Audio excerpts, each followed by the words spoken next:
Hello আমার প্রিয় ছাত্র এবং ছাত্রীরা, আশা করি তোমরা খুবই ভালো আছো। আজ আমি তোমাদের সামনে একটি নতুন ভিডিও নিয়ে আসলাম। ভিডিওটা খুবই ইম্পর্ট্যান্ট। ক্লাস 9, 10, 6, 7, 8, 11, 12 সকল স্টুডেন্টের জন্য খুবই ইম্পর্ট্যান্ট।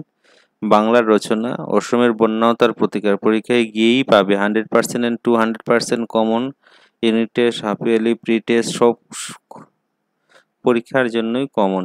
ভিডিওটা ভালো লাগে তো একটা লাইক করে দেবে। আমি একদম ছোট করে সুন্দর করে দিয়ে দিয়েছি, পয়েন্ট ওয়াইজ দিয়ে দিয়েছি, মার্ক পাবেই তোমরা পরীক্ষা হলে। সবার সাথে ভিডিওটাকে শেয়ার করে দেবে। চলো শুরু করা যাক আজকের ভেরি ইম্পর্টেন্ট ভিডিও, অসমের বন্যা ও তার প্রতিকার। ভিডিওটা ভালো লাগলে একটা লাইক করে দেবে, চ্যানেলটা নতুন দেখে থাকলে সাবস্ক্রাইব করে রাখবে, কারণ ইম্পর্টেন্ট সকল কিছু আমার চ্যানেলের মাধ্যমে তোমরা পেয়ে যাবে। কমেন্ট করে বলবে কী ধরনের ভিডিও দরকার, তোমার জন্য ভিডিও বানিয়ে দিয়ে দেবো। দেখো, অসমের বন্যা ও তার প্রতিকার। প্রথম কি লাগবে? ভূমিকা। প্রথম কি লাগবে? ভূমিকা। ভূমিকার মধ্যে কি আছে দেখো।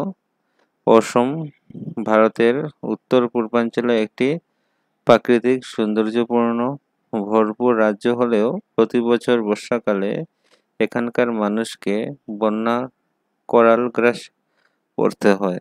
বিশেষ করে ব্রহ্মপুত্র ও তার উপনদীগুলি তীরবর্তী অঞ্চলগুলি বারবার জলমগ্ন হয়ে পড়ে।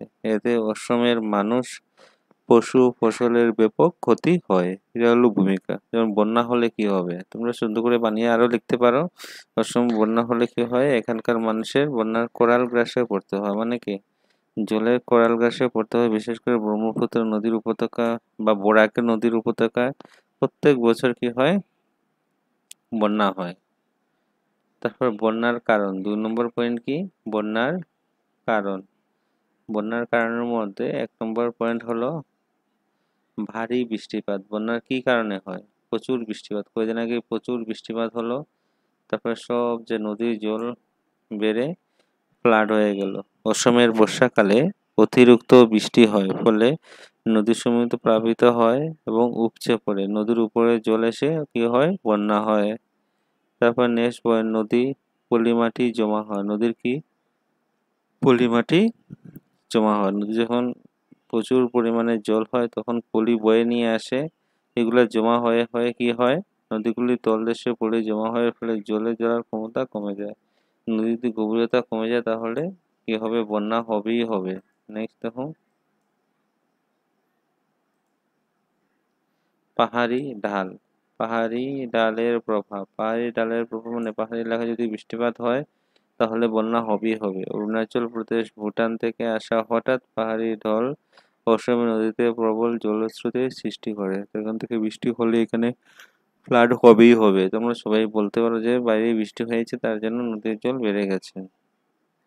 তারপর বনভূমির উজাড়। বনভূমি উজাড় মানে কি, বনভূমি কেটে ফেলার ফলে বনভূমি ক্ষয় হয় এবং নদীতে পলি জমে দ্রুত প্লাবন ঘটে। যখন বনভূমি আমরা ক্ষয় করি তখন কি, বনভূমি কেটে ফেলার ফলে ভূমি ক্ষয় হয়। ভূমি কি হয়, ক্ষয় হয় এবং নদীতে পলি জমে দ্রুত প্লাবন ঘটে।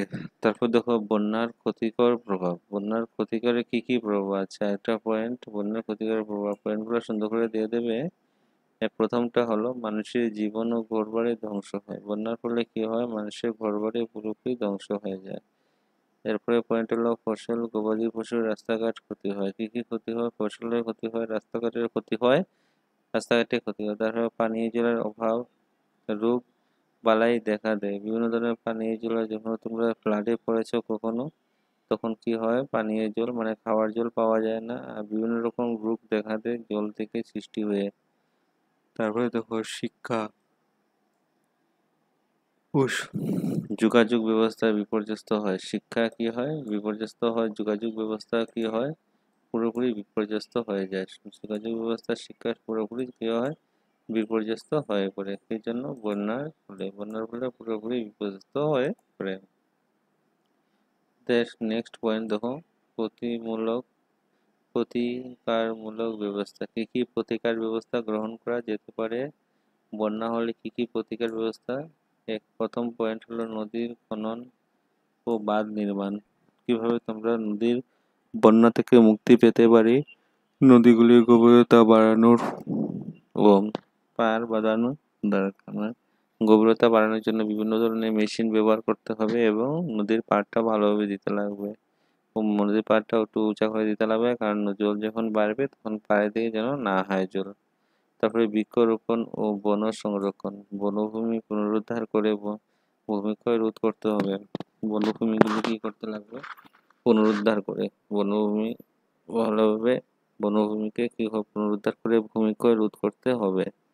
তারপর নেক্সট, আবহাওয়ার পূর্বাভাসের